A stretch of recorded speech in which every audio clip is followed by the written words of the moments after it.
Bonjour Pacom.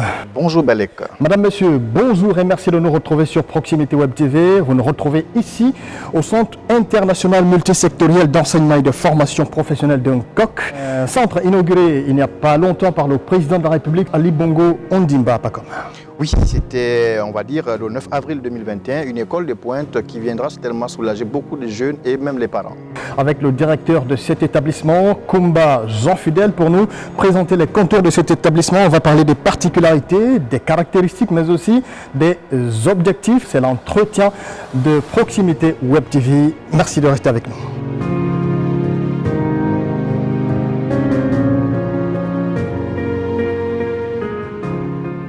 Et nous voilà donc dans ce bel atelier mixte avec une partie mécanique et une partie menuiserie où nous avons rejoint le directeur de cet établissement, le directeur de ce centre, Jean-Fidèle Kumba. Bonjour monsieur le directeur général. Bonjour monsieur. Merci de nous accueillir chez vous. Oh, c'est un plaisir. Parlez-nous un petit peu de cet établissement de façon globale, établissement qui a été inauguré il y a juste quelques jours, c'était le 9 avril dernier.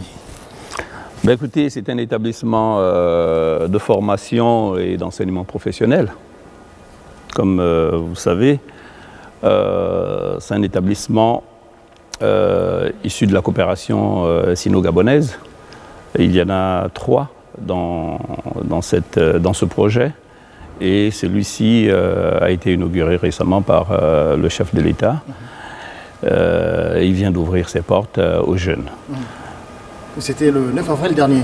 Exactement. Alors, ceux qui ont des établissements similaires qui existent un petit peu, on va mentionner le lycée technique national Omar Bongo qui existe, l'école normale supérieure d'enseignement technique. Quelle est la particularité de votre établissement, de ce centre? La particularité, je dirais, de cet établissement, premièrement, c'est sa localisation. Nous sommes au sein de la zone spéciale économique de Nkok. Donc vraiment dans une atmosphère d'activité économique. C'est pas rien en formation professionnelle. Cet établissement aussi se distingue par son plateau technique. Hein, je ne dis pas que les autres n'ont pas un plateau technique fourni, mais celui qui est ici, il est encore beaucoup plus développé. Il est encore beaucoup plus fourni. Et il y a une diversité de filières de formation qu'on ne retrouve pas forcément au lycée technique ou bien à l'ENSET, à l'enseignement supérieur. Alors, monsieur le directeur, vous parlez de diversité d'enseignement. Quelles sont ces différentes filières justement qui composent cette école-là? Alors, les filières ici sont, on va dire, de 3 types. Il y a les filières du génie mécanique. Les filières, et dans le génie mécanique, on a d'autres spécialités, on a des spécialités. Il y a des filières dans le génie électrique et électronique, on a aussi des spécialités. Il y a des filières, par exemple, en aéronautique, il y a aussi des spécialités. Donc il y en a plusieurs, on peut dire, en tout, il y a à peu près 11 filières. Ici. Et on y voit, justement, vous venez d'en parler, des secteurs comme la pneumatique ou l'aéronautique. C'est un petit peu la partie novatrice comparée à l'existant? Oui, peut-être pour l'aéronautique, parce que la pneumatique est incluse dans le génie mécanique ou même le génie électrique, c'est selon les spécialités. Oui, l'innovation est peut-être au niveau de filières aéronautiques, dans les services aéronautiques pour la formation des PNC, les personnels navigants, les stewards, les hôtesses de l'air, et puis d'autres personnels pour la préparation du voyage, enregistrement, sécurité bagages, etc., etc. Mais cette offre va davantage être étoffée lorsqu'on se sera assis avec les partenaires et les collègues du ministère de Transport, l'ANAC et les autres opérateurs qui s'intéressent à l'aéronautique pour voir précisément, pour préciser le besoin et développer tous les aspects techniques et pédagogiques inhérents à cette filière. Monsieur le directeur, le porte-parole de la présidence de la République, J.C. Laikoga, indiquait que l'enseignement technique et professionnel doit devenir la norme au Gabon comme ailleurs dans certains pays où cette voie est une réussite. Est-ce là la voie de l'avenir pour l'employabilité au Gabon, monsieur le directeur? Bien sûr, et on doit le dire davantage. Je pense que le chef de l'État lui-même l'a déjà dit à plusieurs reprises. La formation professionnelle, c'est vraiment la voie qu'il faut pour nos jeunes. Je rappelle que nous sommes je ne vais pas dire petit, parce que c'est relatif, d'accord. Mais du point de vue démographique, quand même, on sait très bien qu'on n'est pas très nombreux, même du point de vue superficie. Et nous sommes un pays en voie de développement. Alors, pour développer, il faut quoi? Il faut un capital humain. Et le président de la République l'a toujours dit. Il faut un capital humain en quantité et en qualité suffisant. Voilà. Mais pourquoi avoir attendu aussi longtemps, M. le directeur? Non, on n'a pas attendu aussi longtemps. Je vous rappelle que le premier centre de formation a été créé en 1964. D'accord. Ça fait très longtemps, là, je n'étais même pas né. Ouais. Donc, vous voyez bien que... de diversité ou de diversification. Pardon? Peut-être en termes, pour compléter un petit sa question, oui. Peut-être en termes de diversification. Oui, pour la diversification, mais ça c'est normal, on est dans une dynamique, hein. Tout change autour de nous, donc c'est normal qu'au fur et à mesure, il y ait des implémentations, il y ait des process qui changent. Mais ce que je veux dire, c'est que la voie de la réussite, c'est pas aujourd'hui qu'on découvre que la formation professionnelle est une voie de réussite. Ouais. C'est depuis très longtemps, parce que les hautes autorités de l'époque avaient déjà pensé qu'il fallait mettre à disposition dans notre pays un dispositif de formation qui garantirait le développement de compétences pour nos compatriotes et occuper les emplois qui étaient longtemps aussi occupés par les frères et amis qui venaient de pays voisins et plus loin, qui venaient nous prêter main forte. Donc on avait déjà connu à l'époque, je pense, 2 centres de formation, et à Port-Gentil, et puis celui de Nkembo. Et voilà. Mais notre système éducatif s'est peut-être, au fil du temps, un peu essoufflé, et les gens sont restés, je vais dire, un peu crispés comme ça, à favoriser peut-être l'enseignement général, puisqu'on est quand même inspiré du système français, qui lui-même n'est pas forcément... peut-être avant, on n'est pas forcément enclin aux questions de développement de compétences. Aujourd'hui, eux-mêmes, ils ont dépassé tout ça, ils sont beaucoup plus loin, mais nous sommes restés un peu endormis. Et le chef de l'État en particulier s'est saisi de la question depuis très longtemps. On a eu les assises sociales, et même avant, avec vous, si vous regardez le plan stratégique Gabon émergent, vous verrez toutes les dispositions stratégiques qui ont été mises en place pour développer la formation professionnelle. Aujourd'hui, ça se concrétise. Ça se concrétise, et tout notre système éducatif est en train d'être régulé pour faire en sorte que même au niveau le plus bas, c'est-à-dire aux sorties du primaire, on ait des orientations, qu'on ait des informations sur les questions de formation professionnelle, que les jeunes et les parents qui ont une influence forte sur les enfants sachent que la formation professionnelle, ça amène à l'emploi. Et que pour prétendre à un emploi, il faut avoir un profil, forcément, il faut savoir faire quelque chose, pas rester là à réfléchir, etc. On veut bien des gens qui réfléchissent, on veut bien des philosophes, on veut bien des sociologues et autres. Il y en a beaucoup déjà, mais il faut beaucoup de techniciens, beaucoup d'électriciens, beaucoup de mécaniciens, beaucoup de menuisiers, beaucoup de techniciens, voilà, beaucoup de pratiques, tout simplement, voilà, pour développer notre économie. Et bien sûr, on imagine un petit peu la traction que cela va avoir sur un certain nombre de compatriotes et de jeunes notamment qui ont besoin de ces filières-là pour pouvoir avancer dans leurs études. Quelles sont les conditions d'admission dans votre centre? Bon, pour le moment, les conditions d'admission, c'est le concours. Vous passez votre concours, vous êtes admis et vous êtes reçu dans l'établissement. Mais c'est sûr que ça va évoluer, parce que vous savez, quand on fait un concours, c'est parce qu'il faut sélectionner. Il faut sélectionner parce qu'il n'y a pas suffisamment de place aussi. Ouais. Hein, mais cette question de capacité d'accueil est aussi une préoccupation du gouvernement, qui a lancé un certain nombre de projets qui, à terme, va nous faire passer d'une capacité d'accueil de 2500 à peu près aujourd'hui à une capacité de 10 000.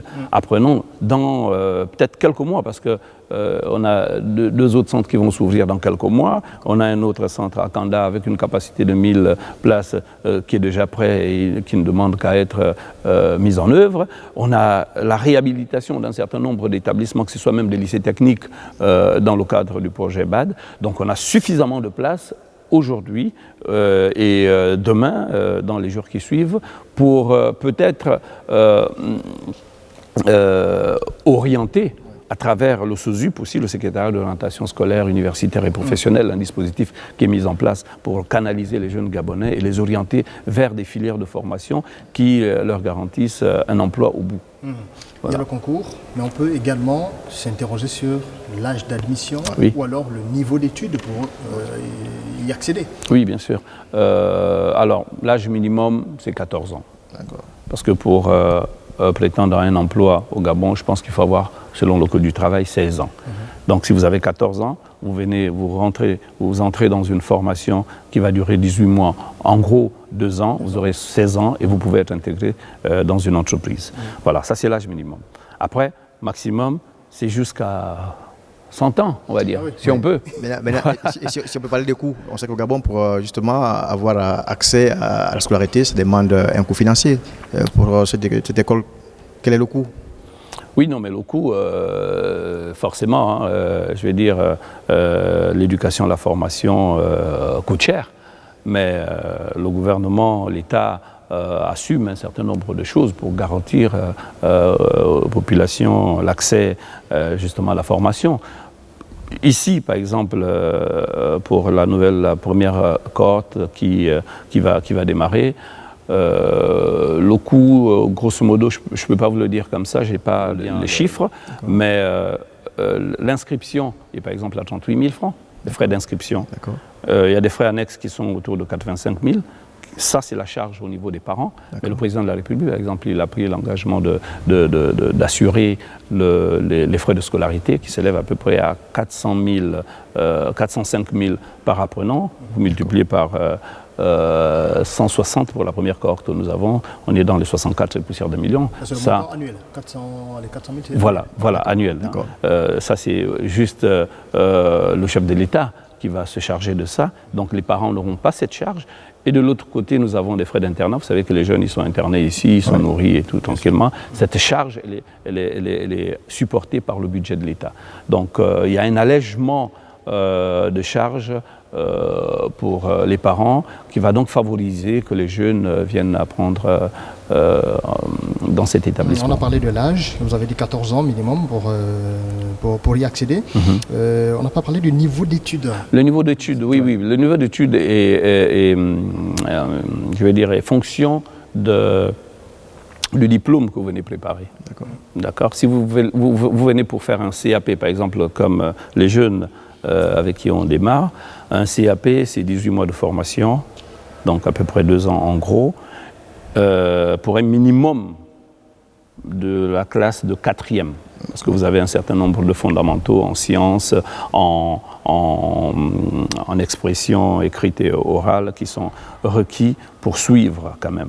Donc pour le CAP, c'est un minimum de 4e. Mais il n'est pas exclu qu'une licence, un jeune qui a une licence, mais dans, par exemple, l'enseignement général, ou même dans l'enseignement technique, mais qui voudrait avoir un CAP, par exemple, en mécanique automobile, ou en électricité automobile, ou en plomberie, viennent candidater et passent le concours. Donc c'est un minimum 4e.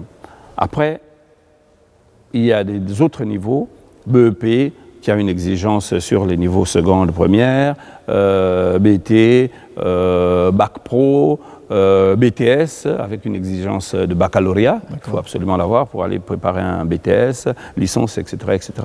Tous ces niveaux-là sont étudiés au préalable et mis à disposition, et tous les jeunes sauront, avant de passer le concours, quels sont les critères pour accéder à tel ou tel niveau.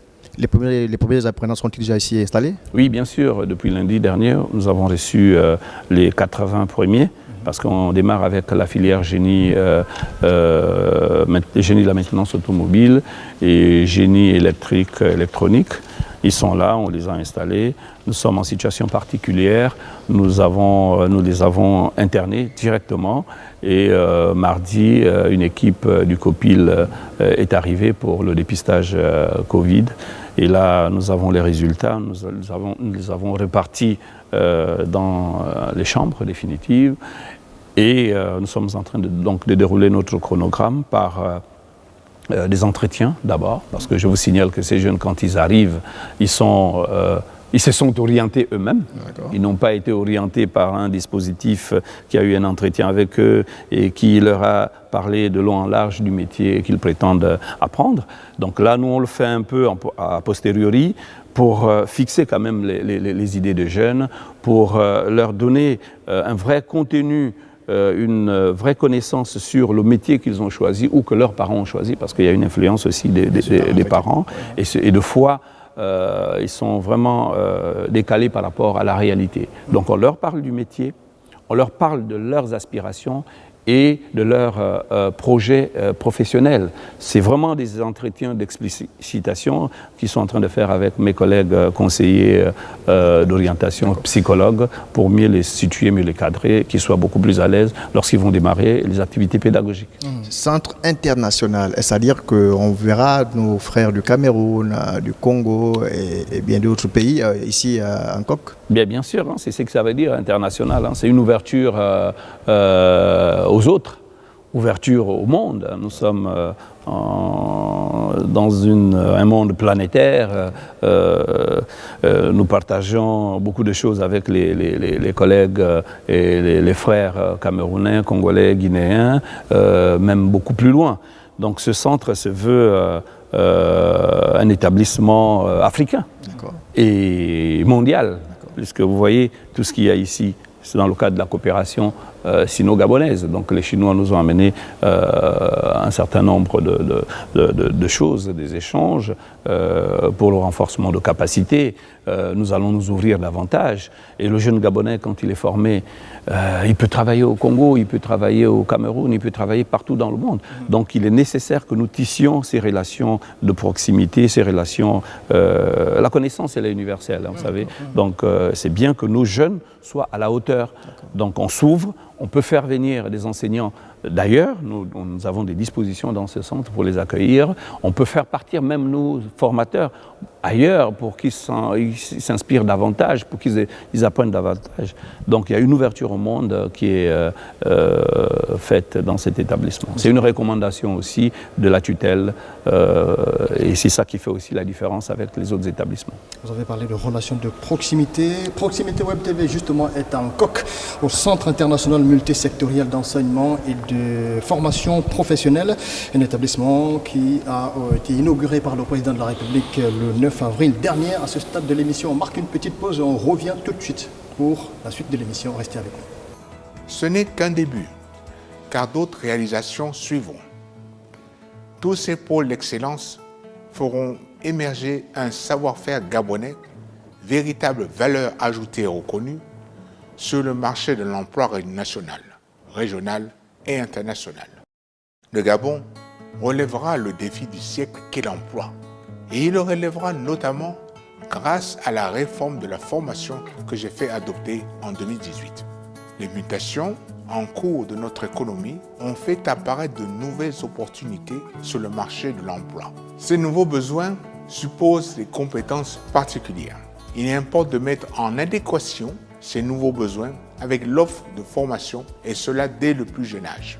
C'est pourquoi j'ai décidé d'un changement de paradigme profond par une meilleure orientation de nos élèves, par la promotion du cursus technique et par l'assouplissement des conditions d'obtention des postes professionnels. Il s'agit d'offrir à notre jeunesse des formations qualifiantes et réellement en phase avec le marché du travail pour réduire considérablement le chômage. Aucun jeune Gabonais ne devra dans les années à venir quitter le système scolaire sans formation qualifiante ou diplôme. Dans un monde du travail en constante mutation et de plus en plus sélectif, il est de notre devoir d'offrir à notre jeunesse les outils nécessaires à leur insertion professionnelle. Faute de qualification, certains ponts générateurs de richesse sont inaccessibles à nos compatriotes. Faute d'alternatives nationales, les entreprises ont recours à la main-d'œuvre étrangère. Deuxième partie de l'entretien de Proximité Web TV. Avec nous, toujours Jean-Fidèle Koumba, le directeur du Centre international multisectoriel d'enseignement et de formation professionnelle de Nkok. Monsieur le directeur, on sait que Nkok est situé à quelques kilomètres quand même de la ville de Libreville. Et avec le flux d'étudiants qui va être présent et d'enseignants aussi, quels sont les éléments pratiques qui ont été mis en place pour accompagner tout ce monde? Eh bien, comme vous le dites, hein, le centre il est un peu excentré.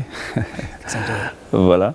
Les dispositions ont été prises. Nous sommes en ce moment en train de boucler l'organisation du trafic avec Transurb, hein, qui va se charger d'acheminer tout le monde ici, que ce soit les apprenants ou les personnels.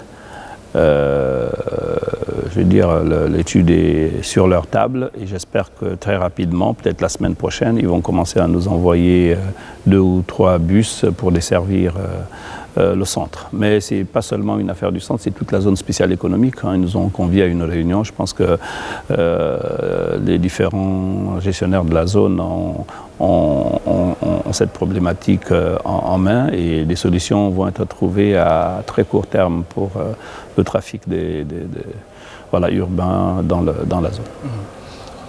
Qui dit étudiant dit restauration. Monsieur le directeur général, y a-t-il des restaurants ici pour ces étudiants? Oui, c'est un campus ici, hein. Il y a presque tout entre griffes, hein. En tout cas, toutes les commodités sont assurées pour que les jeunes ne soient pas trop dépaysés, hein, ou ne soient pas dispersés. C'est un environnement qui est pensé vraiment pour l'apprentissage, vraiment pour apprendre sans se soucier d'autres petits besoins primaires. Voilà. Donc il y a un restaurant d'une capacité d'accueil de 300 places, avec un système de tournement qui permettra d'alimenter tout le monde, hein, que ce soit les apprenants ou les personnels. Voilà. On sait que la bourse a souvent constitué la pomme de discorde, hein, au sein du milieu scolaire ou universitaire depuis quelques années déjà. Est-ce que vos élèves, vos apprenants sont éligibles à la bourse? En effet, ils sont éligibles à la bourse. Ils ont eu le concours. Ils sont éligibles à la bourse, comme tous les autres apprenants des centres de formation.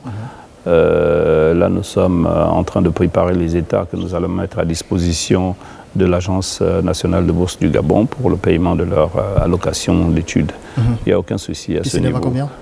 Je ne pourrais pas vous dire...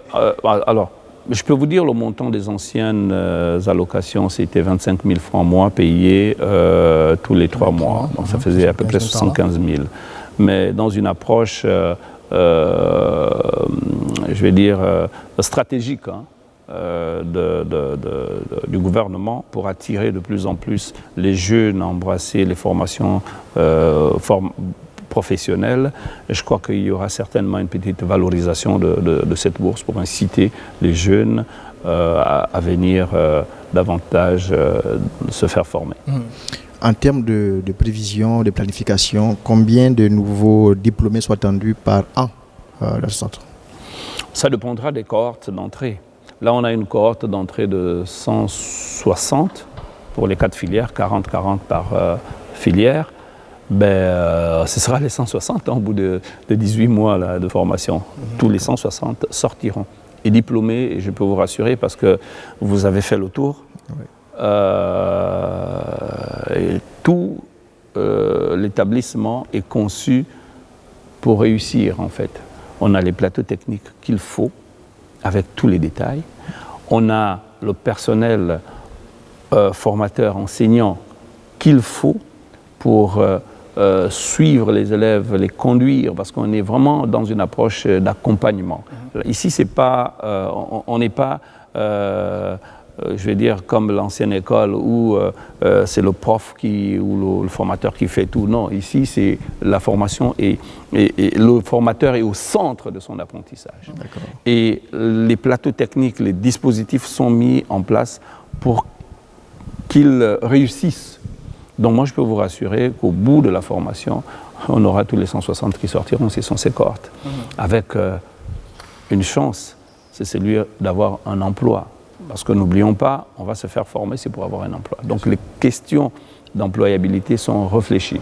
Ce d'autant plus que nous sommes dans la zone spéciale économique, dans une zone d'activité. Donc la formation ne se fait pas seulement dans le centre, même si on peut le faire uniquement dans le centre avec tout le dispositif que nous avons. Mais nous avons aussi besoin de la culture de l'entreprise. Voilà. Donc le jeune a besoin aussi de se mettre en réalité dans un contexte réel de production, de fonctionnement d'usine ou d'entreprise pour qu'il commence à revêtir ce costume d'employé. Donc il y aura beaucoup plus de manière chances. claire, Monsieur le Directeur, vous avez déjà donc identifié un marché d'accueil pour ces nouveaux diplômés. Si oui, est-ce que vous avez déjà quelques noms que vous pouvez nous citer ici? Je ne peux pas vous donner des noms. Précisément, nous avons une réunion très prochainement avec l'administrateur général de la zone spéciale économique autour de toutes les entreprises de la zone spéciale économique. Au sortir de cet entretien, que j'espère qu'il se tiendra ici, pour faire visiter aussi nos partenaires l'établissement, nous allons avoir des partenariats signés. Voilà. Donc, je n'ai pas de nom à vous donner pour le moment parce que nous n'avons pas encore contractualisé en tant que tel.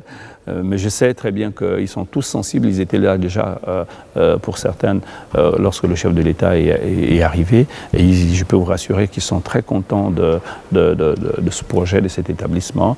Et ils sont disposés à travailler avec nous pour former les jeunes Gabonais et éventuellement les prendre à la sortie de leur formation, si tant est que le besoin est exprimé.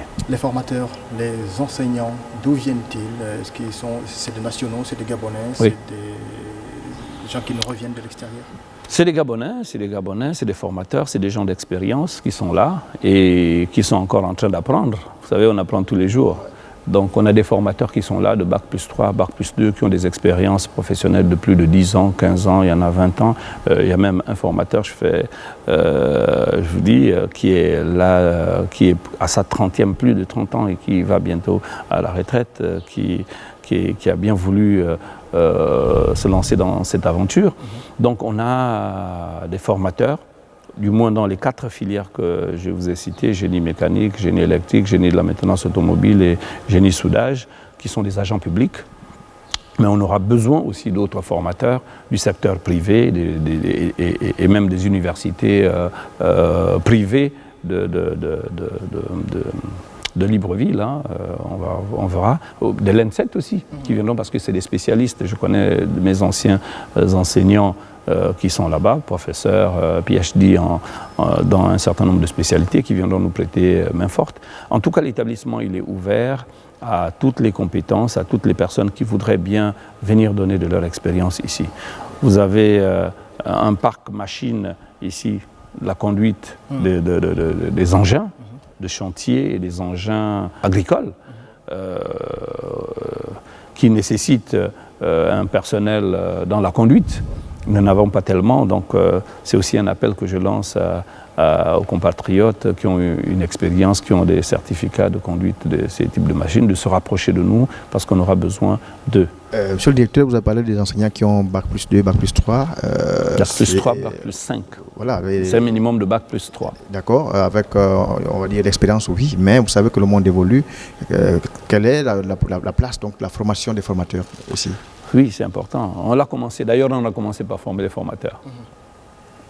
Avant que les apprenants arrivent, il y en a encore quelques formateurs qui sont dans les ateliers en train d'apprendre davantage avec les partenaires chinois parce qu'il faut passer la main.